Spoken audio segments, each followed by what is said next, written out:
Welcome to my channel Ratna's healthy and tasty kitchen. আজকে আমি আবার চলে এলাম একটা নতুন রেসিপি নিয়ে। হ্যালো এভরিওয়ান, সবাই কেমন আছো? আশা করি সবাই ভালোই আছো।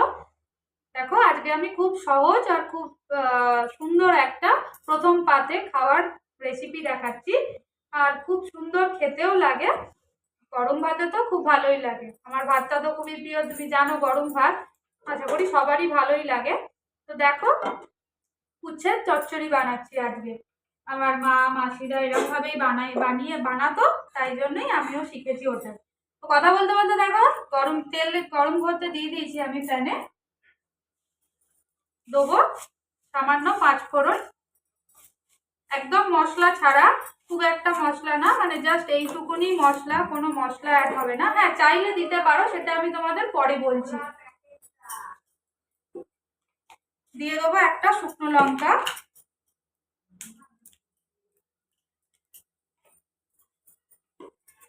ওটা একটু গরম হলে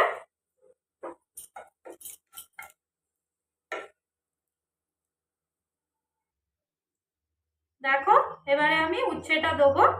উচ্ছেটা আমি নুন হলুদ মাখিয়ে জলটা এরকম চিপে দেবো, তাহলে একটু তিতোটা কম হয়। আর আমি এখানে ওই বড় করলার অর্ধেক মতো করলা দিয়েছি, কারণ খুব বেশি দিলে তিতোটা একটু বেশিই হয়।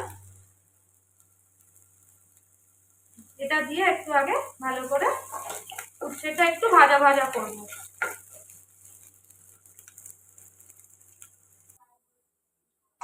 দেখো, উচ্ছেগুলো একটু ভাজা ভাজা হয়ে গেছে। এবার আমি দেবো আলু আর বেগুন। আলু আর বেগুনগুলো আমি এরকম সাইজে করে কুচিয়েছি, কেটেছি। এরকম সাইজই ভালো লাগে, এবার তোমরা যদি চাও বড় বড় সাইজও দিতে পারো, কোনো অসুবিধা নেই।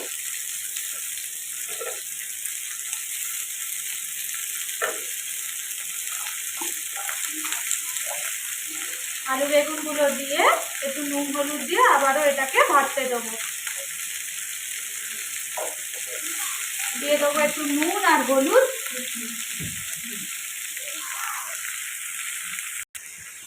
দেখো, আলু বেগুনটা আর উচ্ছেটা একসাথেই ভাজা ভাজা হচ্ছে নুন হলুদ দিয়ে।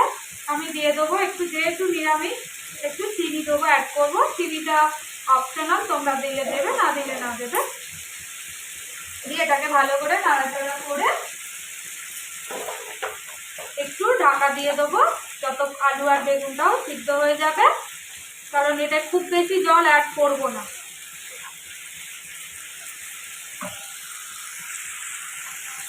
ঢাকা দিয়ে দিলাম আর গ্যাসটাকে আমি অল্প আছে রেখে দিলাম।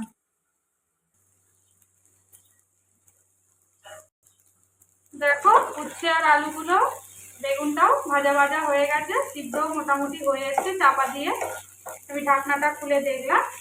এবারে দিয়ে দেবো সামান্য একটু জল, খুব বেশি না, সামান্য একটু জল দেবো, কারণ এগুলো একটু মাখা মাখা খেতেই ভালো লাগে।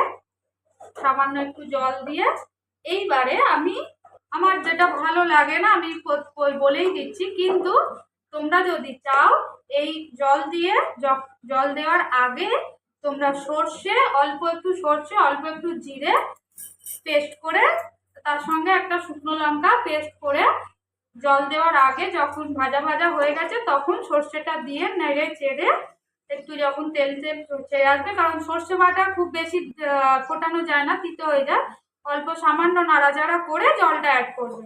তো আমার সর্ষে বাটাটা খুব একটা ভালো লাগে না খেতে, তাই জন্য আমি অ্যাড করি না, কিন্তু অনেকে খুব ভালো খায়। তো এটার মধ্যে সর্ষে বাটা দিয়ে অ্যাড করতে পারো। তো এটাকে আমি আবার একটু ঢাকনা দিয়ে দিলাম। দেখো, তৈরি হয়ে গেছে আজকে আমার উচ্ছে বেগুন আর আলু দিয়ে উচ্ছের চচ্চড়ি।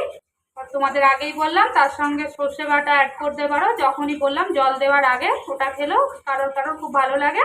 আজকে আমি ওটা করলাম না, আমার খুব একটা ভালো লাগে না, সর্ষে বাটা ভালো লাগে না, আমার এই তরকারিতে খুব একটা ভালো লাগে না। তো অবশ্যই তোমরা ট্রাই করো আর জানিও রেসিপিটা কেমন হয়েছে। আর কমেন্ট করতে ভুলো না, শেয়ার করতে ভুলো না। চলো, টাটা, তোমরা সবাই ভালো থেকো। আমার রেসিপিসগুলো যদি আপনাদের ভালো লেগে থাকে তাহলে অবশ্যই সাবস্ক্রাইব, শেয়ার অ্যান্ড কমেন্ট করবেন।